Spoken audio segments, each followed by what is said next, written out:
गैर फ़ानी नादीदा वाहिद अज़ली बादशाह यस्सु मसीह के खूबसूरत निराले लाजवाल नाम में आप सबको मेरी तरफ से बहुत ज़्यादा सलाम। आइए आज मेरे साथ खोलें पुराने अहद नामे में से दानियल नबी की किताब बाब नंबर 12 आयत नंबर 1 से आयत नंबर 3 तक हम पढ़ेंगे। और उस वक्त मकाईल मुकर्रब फरिश्ता जो तेरी कौम के फर्जंदों की हमायत के लिए खड़ा है उठेगा, और वो ऐसी तकलीफ़ का वक्त होगा कि इब्तिदाई क़वाम से उस वक्त तक कभी ना हुआ होगा। और उस वक्त तेरे लोगों में से हर एक जिसका नाम किताब में लिखा होगा रहाई पाएगा, और जो खाक में सो रहे हैं उनमें से बहुतरे झाग उठेंगे, बाज़ हयात अबदी के लिए और बाज़ रसवाई और ज़िल्लत अबदी के लिए, और अहले दानिश नूर फलक की मानंद चमकेंगे, और जिनकी कोशिश से बहुतेरे सादिक हो गए सितारों की मानंद अब्दुल्लाबाद तक रोशन होंगे। आमीन। आज के इस इक़्तिबास में से मैं तीसरी आयत पर फोकस करूंगा और ईमानदार की 3 खूबियों के बारे में इस हवाले में से हम देखेंगे। दानियल की किताब उस ज़माने में लिखी गई जब यहूदी लोग एक बुत प्रस्त बादशाह की मातहती में रह रहे थे। यहूदी लोग उस वक्त पहले बाबल और फिर फारस की सल्तनत में असीरी की हालत में थे। खुदा के लोग जिन्हें खुदा ने चुना था कि वो दुनिया की दीगर कौमों के सामने यहोवा खुदा का नूर बने, यहोवा खुदा की रोशनी फैलाएं, वो लोग खुद ही एक बुत प्रस्त कौम के असीर बन गए। पहले बाबल की सल्तनत के और फिर उसके बाद फारस की सल्तनत के। कौम इस्राएल में से जो लोग असीर बनकर बाबल गए उनमें से एक दानियल था, और असीरी की हालत में खुदा ने दानियल नबी को नबूवत बख्शी, उसे अपना कलाम दिया और मुख्तलिफ वाक़यात, तमसीलों और रोयाओं के ज़रिए से दानियल की किताब में खुदा ने यह कलाम किया कि ऐ मेरी कौम इस्राएल, ऐ मेरे लोगों, घबराओ मत, मैं तुम्हें एक मर्तबा फिर बहाल करूंगा। सो दानियल की किताब खुदा के लोगों के लिए हौसला अफजाई और हिम्मत देने वाली किताब है। इस किताब में उन्हें यह याद दिलाया जाता है कि खुदा जालिमों को गिराएगा, खुदा सितमगरों को शिकस्त देगा, खुदा ना इंसाफी करने वाले और दूसरों पर जुल्म ढाने वालों को गिरा देगा और अपने लोगों की हुकूमत को एक मर्तबा फिर बहाल करेगा। सो दानियल की किताब हौसला अफजाई, उम्मीद और तसल्ली की किताब है। इस किताब के 2 बड़े हिस्से हैं। पहले 6 अबवाब में उन वाकयात का जिक्र है जो दानियल और उसके कुछ और जलावतन साथियों के साथ हुए। पहले 6 अबवाब 6 चैप्टर्स, उनमें हमें यह पता चलता है कि कैसे दानियल और उसके साथी यहोवा खुदा पर ईमान की वजह से और उसकी फर्माबरदारी की वजह से अपने दुश्मनों पर गालिब आए, अपने मुखालिफों पर गालिब आए। और ये जो पहले 6 अबवाब हैं, इनमें जो वाकयात रूनमा हुए उनका ताल्लुक बाबल और फारस की सल्तनतों के ज़माने से है। उसके बाद 7वें बाब से 12वें बाब तक, यानी आखिरी बाब तक, रोयाओं का एक सिलसिला है। खुदा दानियल को मुख्तलिफ ख्वाब दिखाता है, उसे मुख्तलिफ रोयाएं बख्शता है और उन रोयाओं में खुदा उसे दिखाता है कि यके बाद दीगरे बहुत सी सल्तनतें जो इस वक्त ज़मीन पर अरूज की हालत में है, इनका ज़वाल होगा, ये गिर पड़ेंगी। और सल्तनतों के ज़वाल का आगाज़ बाबल, जिसका मौजूदा नाम इराक है, वहाँ से होता है। और फिर खुदा इख्तिताम इस तरह से करता है कि ऐ दानियल, आखिर में एक ऐसी सल्तनत उठेगी जिस पर दुनिया की कोई ताकत गालिब ना आ सकेगी, दुनिया की कोई कुव्वत, शैतान का किसी भी तरह का कोई मंसूबा उस बादशाही पर गालिब ना आ सकेगा। और वो बादशाही मेरे और आपके खुदावंद, बल्कि खुदावंदों के खुदावंद और बादशाहों के बादशाह यीशु मसीह की बादशाही है।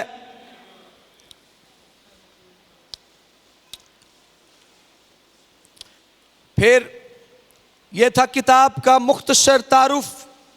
अब हम खास तौर पर 12वें बाब पर फोकस करें। पहली 3 आयत और बिलखसूस तीसरी आयत,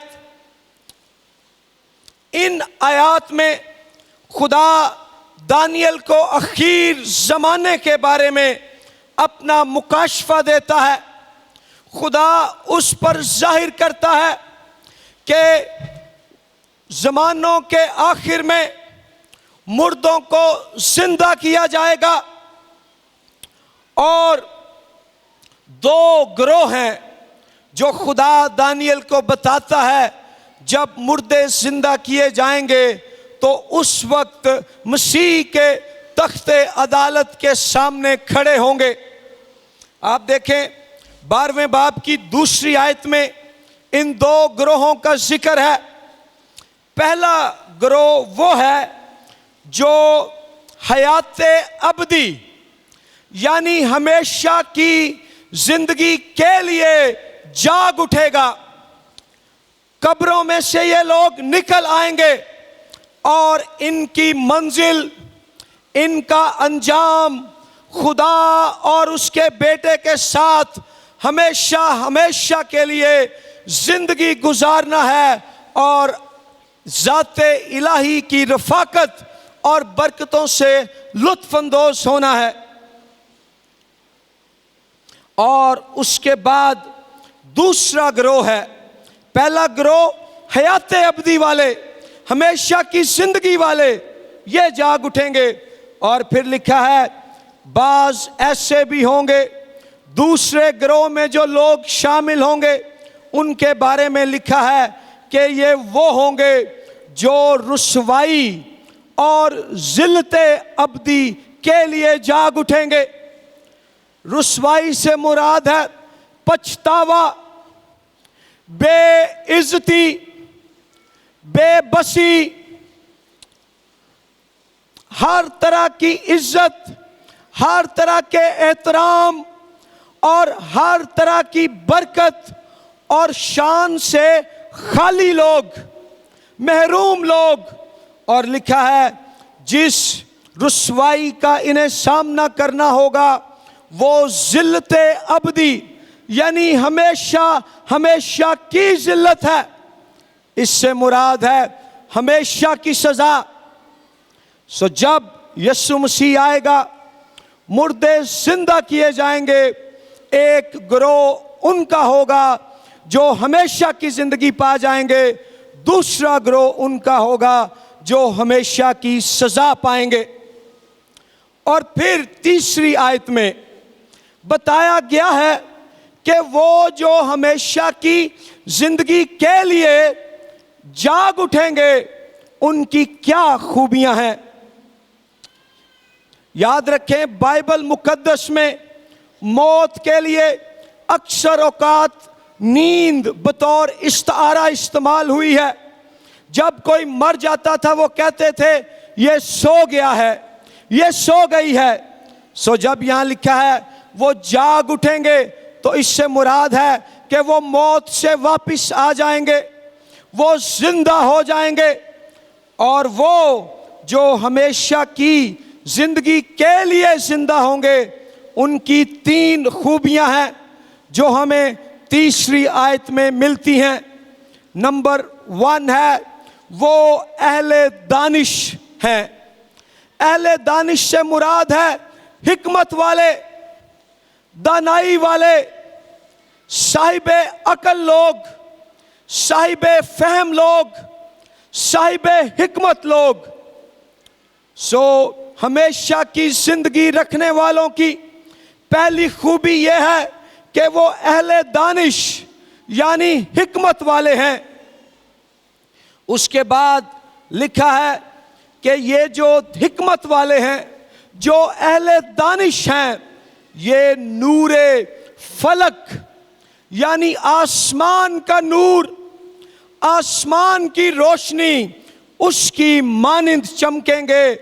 और ये सितारों की मानिंद, सितारों की तरह अब्दुल आबाद यानी हमेशा हमेशा के लिए रोशन होंगे।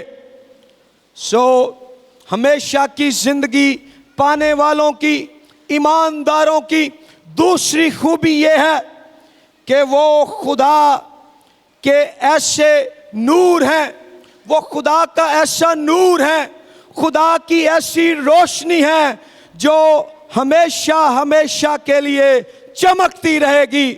दुनिया की कोई कुव्वत, तारीकी का कोई मंसूबा, अंधेरे का कोई हमला उनकी रोशनी को दूर करना तो दरकिनार, मध्यम भी नहीं कर सकेगा। और फिर तीसरी खूबी हमेशा की जिंदगी वालों की, ईमान वालों की यह है कि लिखा है उनकी कोशिशों से बहुतेरे सादिक हो गए। हमेशा की जिंदगी वाले ईमानदार भटके हुए लोगों को सदाकत यानी सच्चाई और रास्ते की राह पर लाते हैं। ईमानदार, हमेशा की जिंदगी रखने वाले ईमानदार भटके हुए लोगों को सदाकत यानी सच्चाई और रास्ते की राह पर लाते हैं। सो ईमानदार लोग अहले दानिश यानी हिकमत वाले हैं। ईमानदार लोग खुदा का ऐसा नूर है जो हमेशा तक चमकता रहेगा। और ईमानदार लोग दूसरों को सदाकत यानी रास्ते और सच्चाई की राह पर लाते हैं। अब हम गौर करेंगे अहले दानिश यानी साहिब हिकमत, दानाई वाला होना। इससे मुराद क्या है? कैसे हम कह सकते हैं कि ये ईमानदार भाई, ये ईमानदार बहन अहले दानिश है, इनमें हिकमत है, इनमें दानाई है? इस ताल्लुक से एक बड़ी अहम बात यह है कि याद रखिए हिकमत और जहानत में फर्क है। हिकमत और जहानत में फर्क है। तमाम हिकमत वाले लोग, साहिब हिकमत लोग, उनमें जहानत होती है, लेकिन तमाम ज़हीन लोगों में हिकमत नहीं होती। बहुत से ऐसे लोग हैं जिनके पास दिमागी जहानत है, दिमागी चालाकी है, वो ज़हनी तौर पर चालाक, शातिर हैं, उनकी यादाश्त अच्छी है, उन्हें बात करना आता है, इम्तिहान में वो शायद अच्छे नंबर भी लें, अपनी मुलाजमत में भी किसी अच्छे दर्जे पर पहुंच जाएं, लेकिन जहानत का होना इस बात की जमानत नहीं है कि आप में हिकमत भी है। हिकमत और जहानत में फर्क है। बाज़ औक़ात अगर कोई दुनिया के मामलों में बड़ा चालाक हो, हम समझते हैं इसमें बड़ी हिकमत है, बड़ी दानाई है। ऐसी सोच गलत सोच है। हम आए देखें बाइबल मुकद्दस में से कि बाइबल की रोशनी में अहले दानिश होना। इमसाल की किताब 9वां बाब 10वीं आयत, यहाँ लिखा है, खुदावंद का खौफ हिकमत का शुरू है और उस कुद्दूस की पहचान फहम है। हिकमत होने से मुराद है इंसान की जिंदगी में खुदा का खौफ हो, खुदा का डर हो। खुदा का खौफ या खुदा के डर से मुराद हरगिज ये नहीं है कि खुदा ने सुल्तान राय दी तरह कोई गंडासा फड़े है, या खुदा कोई बड़ा जालिम और दहशतनाक शख्सियत रखने वाली हस्ती है। नहीं नहीं, खुदा के खौफ से मुराद वो खौफ नहीं है जो शहरियों को दहशतगर्द से होता है, या जो कमजोर जानवर को शेर से होता है, या कमजोर बिल्ली को खूनखार भेड़िए या कुत्ते से होता है। नहीं, ये खुदा का खौफ नहीं है। बाइबल मुकद्दस में खुदा के खौफ से मुराद है हमारे दिलों में खुदा की पाकीज़गी के लिए उसकी गहरी इज्जत, हमारी जिंदगियों में खुदा के लिए गहरा एहतराम। खुदा के खौफ से मुराद ये है कि गुनाह के एतबार से कांपना और खुदा की हजूरी के मुकद्दस एहसास में जिंदगी गुजारना। खौफे इलाही, इससे मुराद है मेरा दिल खुदा के लिए इस कदर इज्जत, इस कदर अकीदत, इस कदर एहतराम और इस कदर मोहब्बत से, कदर से भरा हुआ है कि मैं उसकी मर्जी के खिलाफ कुछ नहीं करूंगा, कुछ नहीं करूंगी। हिकमत, साहिबे हिकमत होना, इससे मुराद है खुदा के बेटों और बेटियों में आसमानी बाप का खौफ होना, उसकी पाकीज़गी, उसके जलाल, उसकी शानो शौकत का गहरा एहतराम करना, उसके मर्तबे का एहसास करना कि खुदा खालिक है, वो बादशाह है, वो मेरा बाप है, मैंने उसकी मर्जी पूरी करनी है। बाइबल में खुदा का खौफ दुनिया में जो खौफ की तारीफ की जाती है उससे मुख्तलिफ है। और इमसाल 3 बाब की 13वीं आयत में लिखा है, मुबारक है वो आदमी जो हिकमत पाता है, यानी वो बेटी, वो बेटा बाबरकत है जिनकी जिंदगियों में खुदा का खौफ यानी उसके लिए अकीदत और एहतराम है।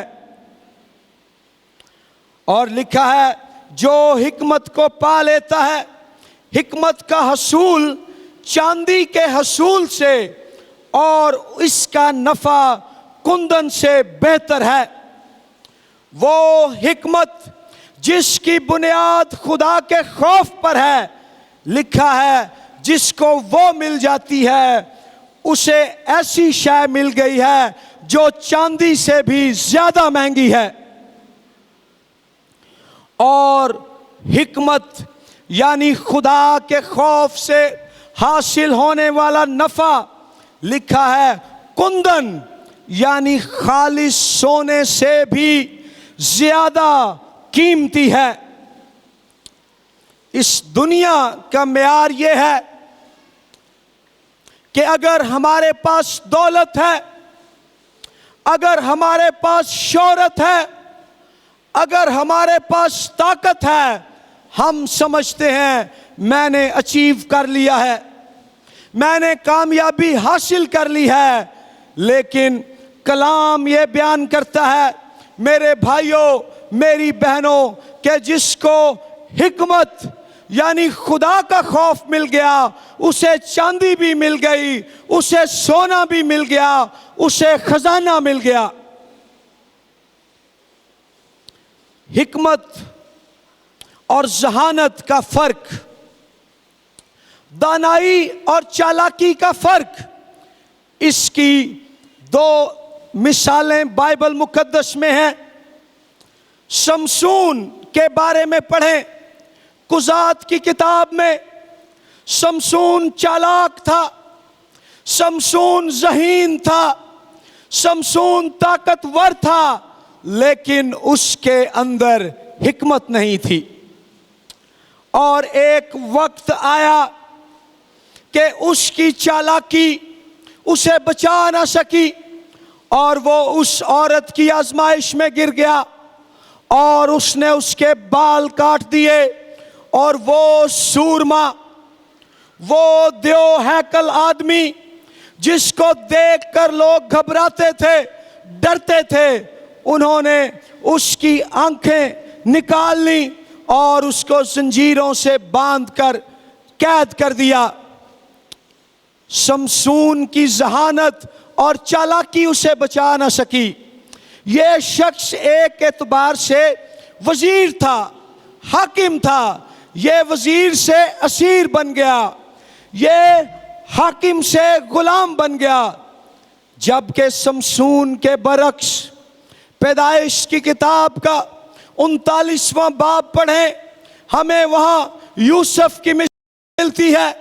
यूसुफ के भाइयों ने उससे धोखा किया और बहुत से लोगों ने उसके साथ बुरा किया, लेकिन यूसुफ के अंदर खुदा की हिकमत यानी उसका खौफ था और वो खुदा की नजर में मकबूल हुआ।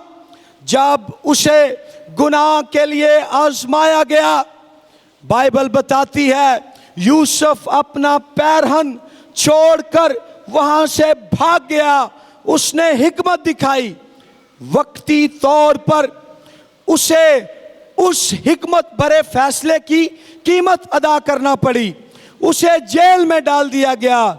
लेकिन एक वक्त आया कि ये नौजवान जो मुल्क मिस्र में असीर बनकर गया था, खुदा के खौफ यानी उसकी हिकमत के वसीले से, खुदा के फजल से ये मुल्क मिस्र के असीर से वजीर बन गया। आज मेरी जिंदगी शमसून की तरह चालाकी और फरेब पर मबनी है या यूसुफ की तरह दानाई और पाकीज़गी पर मबनी है? आज आप जो यहां बैठे हैं, क्या आप यूसुफ हो या शमसून हो? दूसरी बात हिकमत के ताल्लुक से, हिकमत होना खुदा का खौफ होना है, लेकिन यह इससे बढ़कर भी है। अगर आप इमसाल की किताब पढ़ें, वक्त कम है, हवाला जात लिख लें, उसका 8वां बाब और 9वां बाब, वहां पर हिकमत को बतौर शख्सियत पेश किया गया है। लिखा है हिकमत पुकारती है, हिकमत लोगों को बुलाती है। और ये नबूवती बातें कि हिकमत एक शख्सियत है, बाइबल मुकद्दस में हमें पता चलता है कि इमसाल की किताब में जिस शख्सियत के बारे में इशारे किए गए कि वो हिकमत है और वो हिकमत बोलती है, वो हिकमत कलाम करती है। मेरे साथ खोलिए पहला कुरिन्थियों पहला बाब, उसकी 22वीं आयत से 24वीं आयत तक। वहाँ हमें पता चलेगा कि हिकमत खुदावंद यीशु मसीह है। हिकमत कौन है? मेरे साथ बोलें, हिकमत खुदावंद यीशु मसीह है। यहां देखें लिखा है पहला कुरिन्थियों पहला बाब 22वीं आयत से, चुनांचे यहूदी निशान चाहते हैं और यूनानी हिकमत तलाश करते हैं, मगर हम उस मसीह मसलूब की मुनादी करते हैं जो यहूदियों के नज़दीक ठोकर और गैर कौमों के नज़दीक बेवकूफ़ी है, लेकिन जो बुलाए हुए हैं यहूदी हों या यूनानी, उनके नज़दीक मसीह खुदा की कुदरत और खुदा की हिकमत है। यीशु मसीह खुदा की हिकमत है। और फिर आयत नंबर 30 देखें, ये कैसी हिकमत है। आयत नंबर 30 में लिखा है, लेकिन तुम उसकी तरफ से मसीह यीशु में हो जो हमारे लिए खुदा की तरफ से हिकमत ठहरा, यानी रास्तबाजी और पाकीज़गी और मखलसी। यीशु मसीह को पा लेना हिकमत को पा लेना है। अगर आज आप चाहते हैं मुझे हिकमत मिल जाए, यीशु मसीह नाल मुलाकात करो, तुसी हिकमत नाल भर जाओगे। यीशु मसीह खुदा की हिकमत है, और ऐसी हिकमत जिसके वसीले से क्या मिलता है, लिखा है रास्तबाजी मिलती है। हम जो खुदा की नजर में गुनाहगार और मुजरम हैं, यीशु मसीह पर ईमान लाने के वसीले से मुफ्त रास्तबाज ठहराए जाते हैं। फिर पाकीज़गी मिलती है। हमारा बातिन जो गुनाह के बायस, बुरी नीयत, बुरे इरादे, नापाक सोच और गलत कामों के बायस हमारा बातिन जो गंदा है, वो खुदा की हिकमत यीशु मसीह के वसीले से पाक हो जाता है। और फिर लिखा है यीशु मसीह खुदा की हिकमत यानी उसकी मखलसी ठहरा। कदीम ज़माने में लफ्ज़ मखलसी अंग्रेज़ी ज़ुबान में है रिडेम्पशन। यह ग़ुलामों को आज़ाद करने के लिए इस्तेमाल होता था। जब कोई ग़ुलाम है और दूसरा शख्स उसको आज़ाद कराना चाहता है, आज़ाद कराने वाला ग़ुलाम की कीमत अदा करता उसके मालिक को और उसे वहाँ से छुटकारा दिला देता। लोग कहते इसकी मखलसी हो गई है।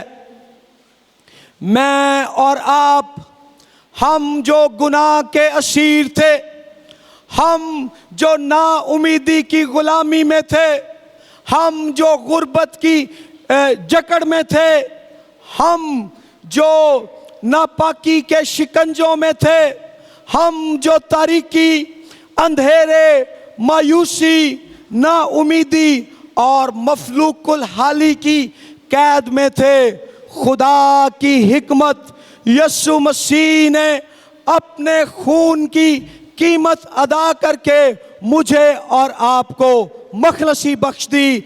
अब हम गुलाम नहीं बल्कि यीशु मसीह में आज़ाद हैं।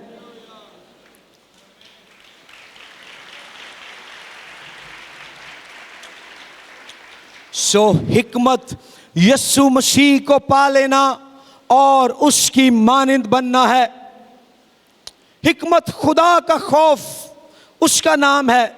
हिकमत यस्सु को पा लेने का नाम है। फिर पहला कुरिन्थियों 12वें बाब की 8वीं आयत में लिखा है, हिकमत रूहुल कुद्स के वसीले से मिलती है। पहला कुरिन्थियों 12वें बाब की 8वीं आयत में लिखा है, क्योंकि एक को रूह के वसीले से हिकमत का कलाम अनायत होता है और दूसरे को उसी रूह की मर्जी के मुआफिक इल्मियत का कलाम। पाक रूह की मामूरी और रहनुमाई में जिंदगी गुजारना हिकमत के मुताबिक जिंदगी गुजारना है। खुदा अपने रूह के वसीले से ईमानदार को हिकमत और दानाई का कलाम बख्शता है।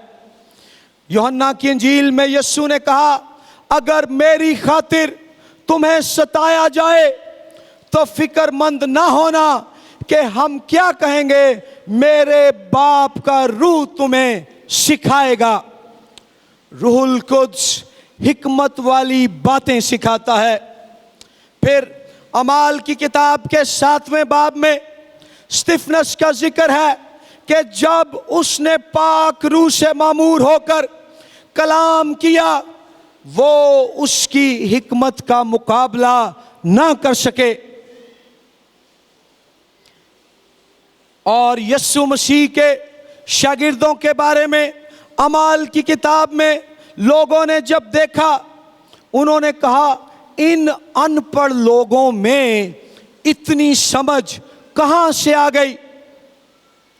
मेरे भाई, मेरी बहन, अगर आज आप तालीमी तौर पर कमजोर हो या माली तौर पर मुश्किल में हो या किसी और वजह से आपके हालात खराब हैं, रूहुल कुद्स की मामूरी और रहनुमाई में जिंदगी गुजारना शुरू कर दो। वो जिंदगी के तूफानों से निमटने के लिए आपको हिकमत बख्शेगा, आपको दानाई अता करेगा, आपको फहम से भर देगा। चौथी बात मैं हिकमत के ताल्लुक से कहना चाहूंगा, हिकमत खुदा के खौफ का नाम है। हिकमत यस्सु मसीह को पा लेने का नाम है। हिकमत रूहुल कुद्स की मामूरी में जिंदगी गुजारने का नाम है। चौथी बात, हिकमत, यहां हमने पढ़ा कि रूहुल कुद्स के वसीले से हिकमत का कलाम और इल्मियत का कलाम मिलता है। हिकमत की बाइबल मुकद्दस और दीगर किताबें पढ़ने के वसीले से मिलती है। हिकमत बाइबल मुकद्दस और दीगर किताबें पढ़ने के वसीले से मिलती है। बिली ग्राहम, कुछ अरसा कबल उनकी डेथ हुई, 99 साल की उम्र में यस्सु मसीह को इस दुनिया में पैदा हुए 2018 साल हो गए हैं। इन 2018 सालों में अगर किसी शख्स ने सबसे ज्यादा लोगों को कलाम सुनाया है, इंजील सुनाई है, खुशखबरी सुनाई है, तो उस शख्स का नाम बिली ग्राहम है। एक दफा बिली ग्राहम का इंटरव्यू किया गया और उनसे पूछा गया कि जिंदगी की कोई बात जिस पर आपको पछतावा हो, आप रिग्रेट करते हो कि काश मैं इसको बेहतर कर सकता। बिली ग्राहम ने जवाब दिया कि उन बातों में से जिन पर मुझे पछतावा है, एक बात यह है कि मैंने बहुत बड़ी तादाद में लोगों को कलाम सुनाया, लेकिन जितना पढ़ना चाहिए था, जितना मुतालिया करना चाहिए था, उतना मैं कर ना सका। काश मैं उस वक्त को वापस लाऊं और दुनिया को तो कलाम सुनाता हूं, खुदा के कलाम को पढ़ने, उसके कलाम से मुतल्लिका किताबें पढ़ने और दीगर अलूम को सीखने में भी वक्त गुजारूं। यहाँ पर जितने भी नौजवान हैं, मेरे भाइयों, मेरी बहनों, मैं आपको चैलेंज देना चाहता हूँ, जिंदगी में तालीम हासिल करें और आला तालीम हासिल करें, तालीम के मैदान में आगे बढ़ें, क्योंकि तालीम हिकमत हासिल करने का एक आजमाया हुआ मुस्तनिद तरीका है। तालीम बाइबल की भी और दुनिया की भी। जॉन स्टॉट एक बाइबल टीचर थे, उन्होंने कहा आज के दौर के ईमानदार के एक हाथ में बाइबल होनी चाहिए और दूसरे हाथ में अखबार होना चाहिए। बाइबल इसलिए ताकि उसे पता चले कि जिस दुनिया में हम रहते हैं, इस दुनिया के लिए खुदा का पैगाम क्या है, और अखबार इसलिए कि जिस दुनिया को हमने खुदा का पैगाम सुनाना है, हमें पता तो हो कि इस दुनिया के हालात, नजरियात और तालीमात क्या हैं। बाइबल खुदा को जानने के लिए, अखबार दुनिया को जानने के लिए, ताकि मौसर तौर पर दुनिया की ज़रूरत के मुताबिक मैं बाइबल में से एक पैगाम सुना सकूं।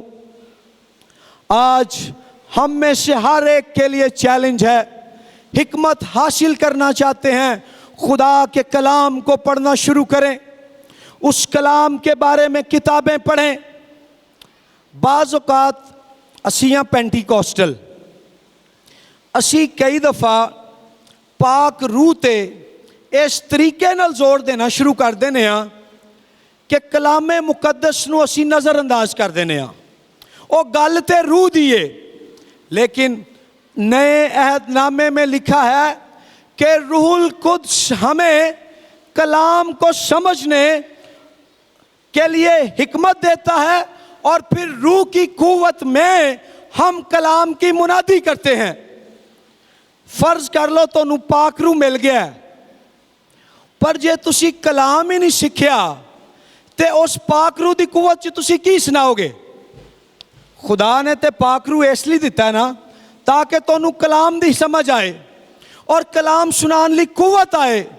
पाक रूह ले लिया, कलाम ले आई नहीं, तो आपके पास एक तलवार है, लेकिन उस तलवार की मदद से जिस दूसरी तलवार को आपने इस्तेमाल करना है वो आपके पास है ही नहीं।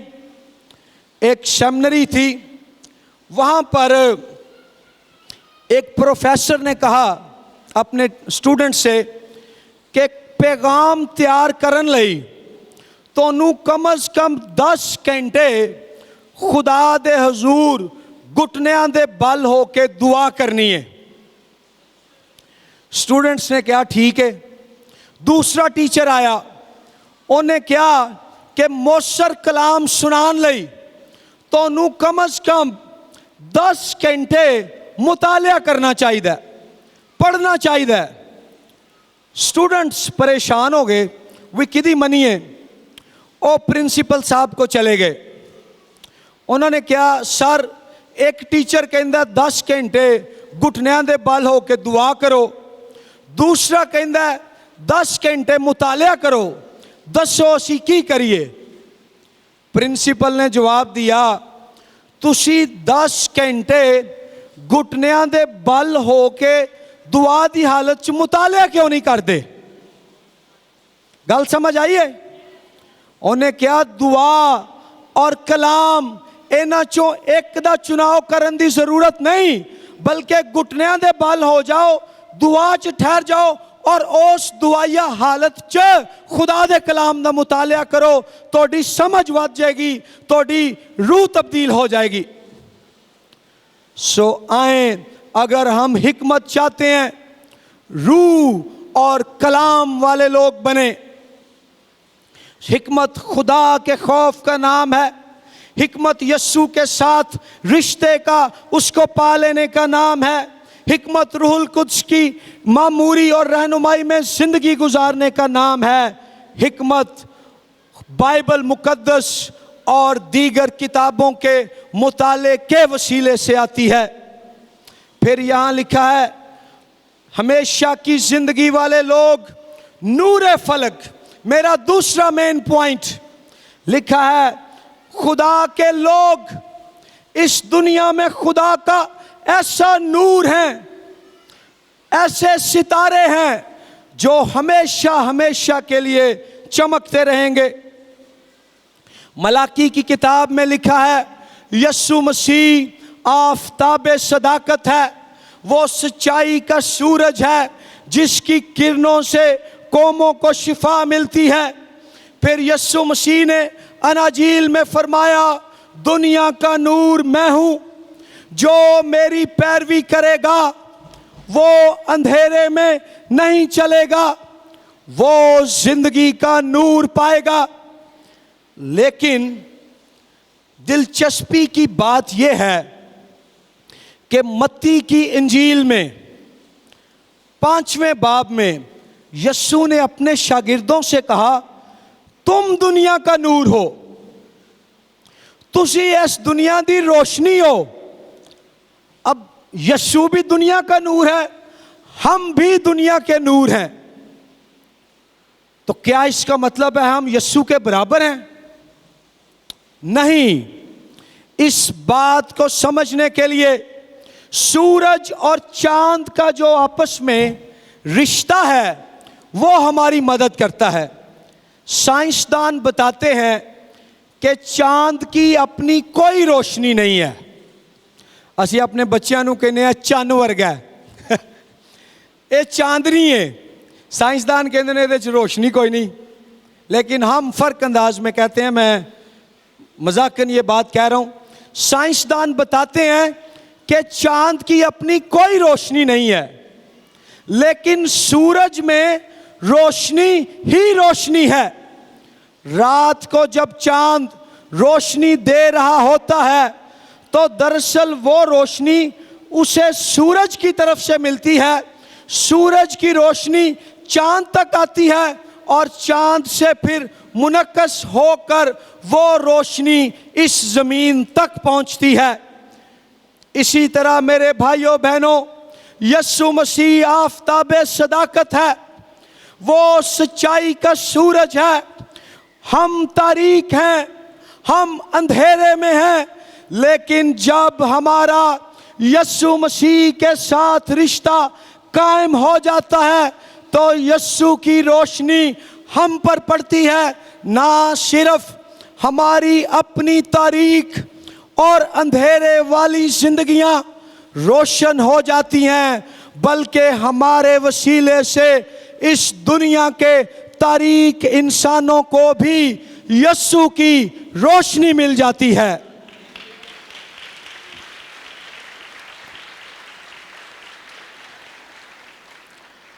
सो क्या FGA चर्च बहार कॉलोनी हम इस तारीक दुनिया में यीशु का नूर बनकर चमक रहे हैं? नूर से मुराद है खुदा का जलाल, खुदा की पाकीज़गी, खुदा की खूबियां, रूहुल कुद्स का फल, मोहब्बत, खुशी, इत्मीनान, मेहरबानी, नेकी, परहेजगारी, हिल्म। जब खुदा ने इस दुनिया को पैदा किया, पैदाइश की किताब का पहला बाब पढ़ें, सबसे पहले लिखा है जब जमीन वीरान और सुनसान थी, गहराओं के ऊपर अंधेरा छाया हुआ था, खुदा ने सबसे पहले रोशनी को पैदा किया। अगर आज यहां कोई भाई या बहन ऐसे हैं कि बीमारी की वजह से, गुर्बत की वजह से, लड़ाई झगड़ों की वजह से, माली मुश्किलात की वजह से, बेरोजगारी की वजह से, किसी अजीज के बिछड़ जाने की वजह से, या कोई झूठा इल्जाम या मुकदमे बाजी की वजह से आपकी जिंदगी में वीरानी है, आपकी जिंदगी में सुनसानी है, मेरे भाई मेरी बहन, यीशु मसीह का नूर अपनी जिंदगी में ले लो, आपके अंधेरे उजालों में बदल जाएंगे और वो उजाला फिर आपके वसीले से दूसरों तक भी पहुंचेगा। पीछे वहां एक बल्ब रोशन है। इस बल्ब को तार के जरिए से सॉकेट से जोड़ा गया है और वहां बटन दबाया जाता है, वो बल्ब रोशन हो जाता है। अगर बल्ब का तार के जरिए से सॉकेट के साथ जो कनेक्शन है वो काट दिया जाए और तुसी बटन दबाओ, बल्ब च रोशनी आएगी? नहीं आएगी। जिस तरह से बल्ब का कनेक्शन रोशनी के लिए बिजली के साथ होना जरूरी है, इसी तरह हमारी जिंदगियां तब ही रोशन होंगी और रोशन रहेंगी जब हमारा कनेक्शन, हमारा ताल्लुक, हमारा रिश्ता यीशु मसीह के साथ जुड़ा रहेगा। ते जे यीशु तो कट हो गए हो, फिर रोशनी जांदी रही। फिरोजपुर रोड इस तरफ है, शायद इधर है। फिरोजपुर रोड अगर आप जाएं ना, जब से मेट्रो बस बनी है वहां पर बड़े बड़े पुल हैं, खास तौर पर ये कलमा चौक से आगे मजांग चुंगी के पास अगर आप जाएं, उन पुलों के नीचे बड़े बड़े सतून हैं और उन सतूनों के इर्द गिर्द प्लास्टिक के गमले लगाकर उनमें पौधे लगाए गए हैं। एक दिन एंजेलिना और मैं वहाँ से गुजर रहे थे तो एकदम से मेरी नज़र पड़ी, तो मैंने देखा कि आधे पौधे सरसब्ज हैं, शादाब हैं और बढ़ रहे हैं, जबकि आधे पौधे सूखे हुए हैं, कुमलाए हुए हैं। मैंने वैसे ही पूछ लिया, मैंने कहा एंजेलिना ये क्यों है? मेरी बीवी मुझसे ज़्यादा समझ रखती है। उसने कहा कि जो पौधे सरसब्ज हैं ये वो पौधे हैं जो अगरचे पुल के नीचे हैं तो भी सूरज की रोशनी इन पर पड़ती है, आफताब का नूर इन पर गिरता है और रोशनी की वजह से ये पौधे सरसब्ज भी हैं, शादाब भी हैं और बड़े भी हो रहे हैं। लेकिन वो पौधे जो पुल के साए के नीचे इस तरह से आ गए कि उन तक सूरज की रोशनी ना पहुंची, वो पौधे मुरझा गए, वो पौधे कुमला गए।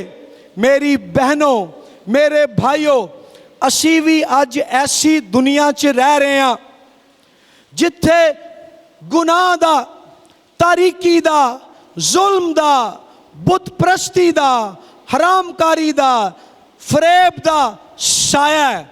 पर इस तारीक दुनिया दे साए च रहन दे बावजूद जिदे जिदे ते यीशु दा नूर पै जांदा है और रोशन हो जाते ने, और सरसब्ज हो जाते ने, और शादाब हो जाते ने। पर जेड़े दुनिया दे साए च रहिंदे ने ओ कुमला जाते ने, ओ मुरझा जाते ने। आज आप दुनिया की तारीकी के सायों के बावजूद यीशु के नूर के नीचे हैं या गुनाह और जुल्मत और अंधेरे के साए के नीचे। आखिरी बात नूर के ताल्लुक से, मैं बिल्कुल एंड की तरफ जा रहा हूं। नूर की एक खूबी यह है, रोशनी की एक खूबी यह है कि रोशनी कभी थकती नहीं है और कभी जाहिर होने से बाज नहीं आती। यह दरवाज़ा आप मेरी दाएं तरफ इधर देखें, यह दरवाज़ा है। अगर आप इस दरवाजे को बंद भी कर देंगे, अंदर तो अंधेरा हो जाएगा लेकिन रोशनी फिर भी इस दरवाजे पर टकराएगी। यह दरवाज़ा एक हफ्ता, एक माह, एक साल, जितना मर्जी अरसा बंद रहे, हर रोज जब सूरज निकलेगा उसकी रोशनी इस दरवाजे से टकराएगी। और जिस दिन भी कोई इस दरवाजे को खोलेगा, इस कमरे में जो पाई जाने वाली तारीकी है वो उस रोशनी के वसीले से जाती रहेगी। इसी तरह से यीशु मसीह जो आफताब सदाकत है, जिंदगी का नूर है, हमारी जिंदगियां कितनी भी तारीक क्यों ना हो, पता नहीं कितने सालों तो असी अपनी जिंदगी दे मकान दा दरवाज़ा बंद किया है, पर चूंकि रोशनी चमकन तो बाज नहीं आती, रोशनी दस्तक देन तो बाज नहीं आती। आफताब सदाकत, दुनिया का नूर हर रोज आपके दिल के दरवाजे पर दस्तक दे रहा है ताकि वो दाखिल हो और आपकी तारीकी ख़त्म कर दे। अगर कोई भाई, कोई बहन आपकी ज़िंदगी में कोई ऐसी बात है जो तारीकी वाली है, अंधेरे वाली है, और शैतान ने आपके दिल में डाल दिया है, ये तब्दील नहीं हो सकती, अपने दिल का दरवाज़ा खोलें। यीशु मसीह नूर, रोशनी, कभी ना थकने वाला आपकी ज़िंदगी के मकान में आएगा और आपकी अंधेर नगरी में रोशनियों की बरसात कर देगा। रोशनी कभी दस्तक देने से बाज नहीं आती, यीशु भी हर रोज़ दस्तक दे रहा है। और इस इक्तबास में लिखा है, खुदा के लोग हमेशा हमेशा तक रोशन रहेंगे। तोड़े अंदर खुदा ने ऐसी लाइट, ऐसी रोशनी पाई है जिदी कदी लोड शेडिंग नहीं होएगी। लिखा हमेशा लई रोशन रहेंगे, कदी लोड शेडिंग नहीं होएगी, कदी पावर कट नहीं होएगा, कदी ट्रांसफार्मर नहीं सड़ेगा, और कदी बारिश और तूफान की वजह नाल बिजली का खंभा नहीं डिगेगा, क्योंकि हम जिस सतून पर भरोसा किए हुए हैं वो यीशु मसीह है जो लाजवाल है। मेरा तीसरा आखिरी नुक्ता, वेरी क्विकली, लिखा है, जिनकी कोशिशों से बहुतेरे सादिक हो गए। ईमानदार लोगों की कोशिशों से दूसरे लोग सच्चाई और रास्तबाजी की राह पर आते हैं। हम 2018 के लिए अगर ये अहद कर लें कि हम में से हर एक ने इस साल एक रूह को जीतना है, सिर्फ एक रूह का चैलेंज दे रहा हूं। शायद इस वक्त यहां पर 900 या 1000 लोग बैठे हैं, यहां 2000 लोग हो जाएंगे, सानू ए चर्च ढा के वड्डा करना पेगा, पर उदों होएगा जदों असी हकीकी तौर पे कोशिश करांगे कि लोग सादिक यानी रास्तबाज हो जान।